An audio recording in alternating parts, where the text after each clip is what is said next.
Հաստալու համար Լյովա Խաչատրյան։ Պարոն վարչապետ, կառավարության ծրագրում որքան է նախատեսված բյուջեի ռիսկայնության չափը, խնդրեի տոկոսային հարաբերությամբ ասեք, եւ երկրորդ հարցը, նախորդ կառավարությունների օրոք բյուջեի ռիսկայնությունը հասնում էր մինչև 75% ըստ վերահսկիչ պալատի հաշվետվության, որի հետևանքն է տնտեսության այսօրվա վատ վիճակը, որի գնահատականը բոլորիս մոտ նույնն է։ Նախատեսում եք այդ ռիսկով տղեկից վիզ դրած փողերի մի մասը գոնե որպես ներդրում վերադարձնելու տնտեսություն։ Շնորհակալություն։ Մինչև ձեր հարցին պատասխանելը ես կուզենայի ձեզ հարցով դիմել։ Բյուջեի ռիսկայնություն, ինչ ենք հասկանում, որպեսզի նույն կատեգորիաների մասին խոսենք։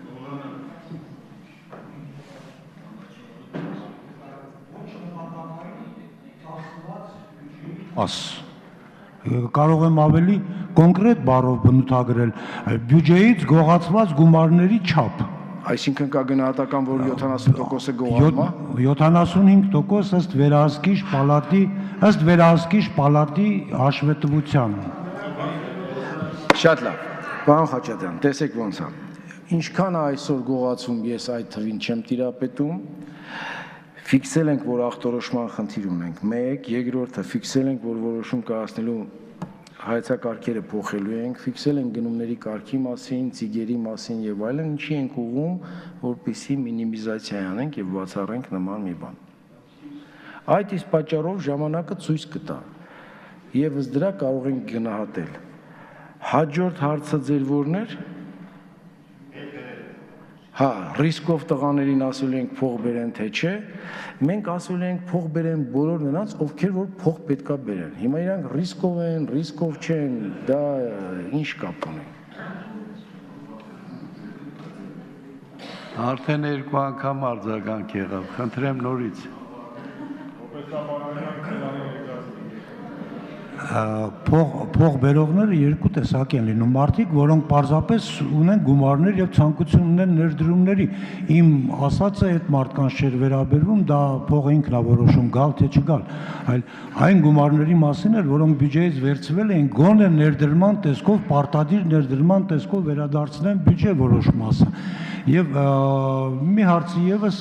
գյուղատնտեսության ոլորտը գերակա ոլորտ է համարվում, մեր նախագծերից մեկը երեք քննարկվել էր կառավարություն, համատեղ նախագիծ ունեինք վարկերի սուբսիդավորման վերաբերյալ եւ պատասխանը գրված էր թերի է։ Մենք նույն ձև շարունակելու ենք աշխատել, երբ ոչ իշխանական ուժերը ինչ որ առաջարկ են անում, պատասխանը լինում է ստանդարտ։ Թերի է, անկատար է եւ այլն, թե համագործակցելու ենք, եթե ինչ որ բան թերի է, պարզապես միմյանց լրացնելու ենք եւ միմյանց միասին աշխատելու։ Ինչպես է լինելու աշխատանքի մարտավարությունը մեզ հետ։ Շնորհակալություն։ Սուբսիդավորել ենք թե չէ գյուղատնտեսությունը, այո, ինչքան ենք սուբսիդավորել, ինչքան որ մեր գրբանը թույլ տա, պետք է սուբսիդավորել ավել, այո, պետք է մտածել ոնց անենք, որպեսզի սուբսիդավորենք, այո, պետք է մտածել վարկ վերցնել դրա համար թե չէ, մեր արտաքին պարտքի տոկոսը ինչքան է, ոնց ենք անելու, այո, ինչ վերաբերվում է թե մեր գործընկերները ոնց են ձեզ պատասխանել, եթե նկատել եք հետևյալ համագործակցելու ենք նախ ձեր հարցին պատասխանեմ, մենք փորձում ենք բալանսավորել լիազորությունները, պարտականությունները եւ պատասխանատվությունը, որտեղ այսօր կառավարության որոշման մեջ, երբ որ ստորագրվում է, այն հոգի վիզա է դնում, վերջում շատ դեպքերում անհասկանալի է, վերջը ով է եղել հեղինակը կամ մատորը այդ որոշման։ Այդ իսկ պատճառով, երբ որ մենք այդ համակարգը ձևավորենք, դուք հստակ իմանալու եք, ում հետ եք զրուցելու, ով է ձեզ պատասխանը տալու, եթե պատասխանը ձեզ չբավարարի, այդ դեպքում կտեղափոխենք մյուս դաշտ, որտեղ դրան կանդրադառնանք։ Շնորհակալություն։ Լուդմիլա Սարգսյան, խնդրեմ։ Պարոն վարչապետ, չգիտեմ կրկնվում եմ իմ հարցի մեջ, թե ոչ, բացակայեի, բայց կարծում եմ հարցը շատ կարևոր է ձեր ծրագրի իրականացման համար եւ նաեւ համարում եմ, որ դա ծրագրի բուն, ծրագրից մի փոքր շեղում է, բայց քան դեռ այդ հարցի պատասխանը չունեք, ձեր ծրագիրը դատապարտված է։ Ինձ հետաքրքիր է, մենք ունեցել ենք մի քանի կառավարություններ, որոնք շատ փայլուն ծրագիր են ներկայացրել եւ համենայն դեպս վերջին կառավարությունը կարծես թե ջանքեր էր գործադրում այդ ծրագրի իրագործման ուղղությամբ, բայց այսպես թե այնպես չստացվեց ինչ-որ բան եւ վարչապետը հրաժարական տվեց ասելով, որ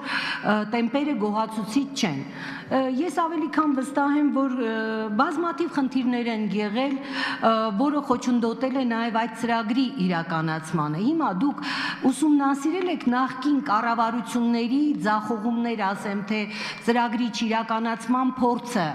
եւ հստակ գիտեք, թե ինչն էր այդ կառավարության թույլ կողմը, ուժեղ կողմը եւ ինչ ուժեղ կողմ ունի ձեր կառավարությունը, որով դուք կարող եք ձեր այստեղ հնչեցրած ծրագիրը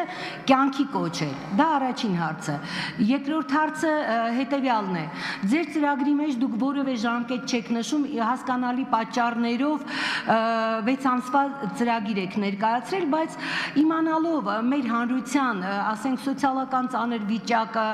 աշխատատեղերի բացակայությունը, բանը մարդկանց հետաքրքիր է, թե կոնկրետ ծրագրերը մոտավորապես, թեկուզ 1 տարի կտրվածքով ինչ ժամկետների մեջ եք տեսնում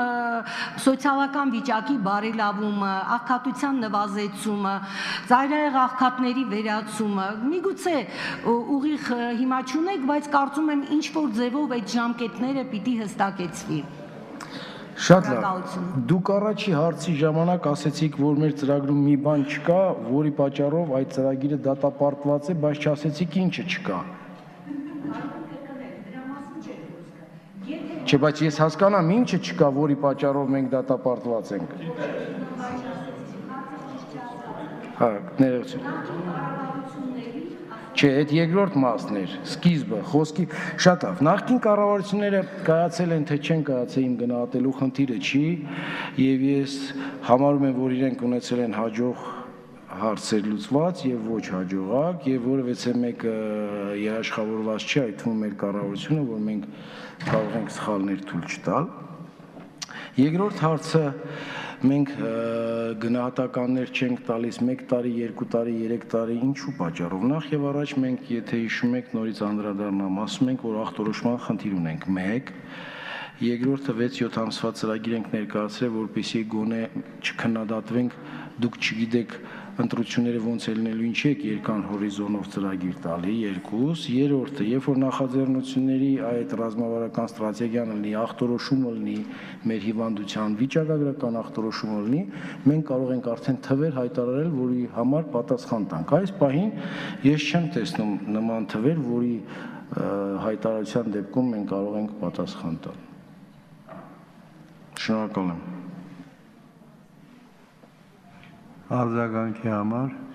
Հարցս մասամբ կրկնեմ, որպեսզի ձեզ համար հստակ դառնա։ Ես ձեր ձախողման մասին չէի խոսում։ Խոսքը վերաբերվում էր նախկին փորձի ուսումնասիրությանը։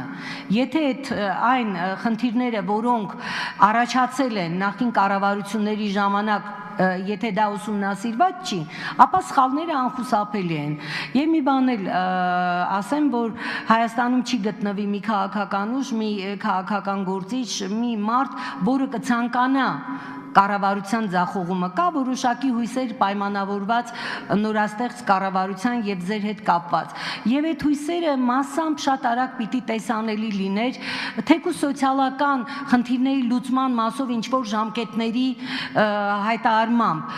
որ այդ հավատը մարդկանց մոտ մի փոքր ամրանար։ Շատ լավ։ Ասեմ, նախ եւ առաջ դուք տեսնում եք մեր թիմի մեջ նախկին կառավարությունից կան նախարարներ, որոնք որ իր մեջ գիտեն այդ ինֆորմացիան ինչն է ստացվել, ինչը չի ստացվել։ Երկրորդը, երբ որ դուք ասում եք կոնկրետ ժամկետներ, մի մասը ասում է չափից շատ է կոնկրետ բան գրել։ Մեզ թվում է մենք կոնկրետ բաներ ենք գրել։ 3 ամիս, 1 ամիս, կոնկրետ ասել ենք ինչ։ Եթե դուք ասում եք թվեր ասենք, ինչքանով աճ կտանք, թոշակ, մյուս, ապա ասում ենք, որ այս պահին մենք խնդիր ունենք ախտորոշելու, որպեսզի հայտարարենք։ Շնորհակալություն։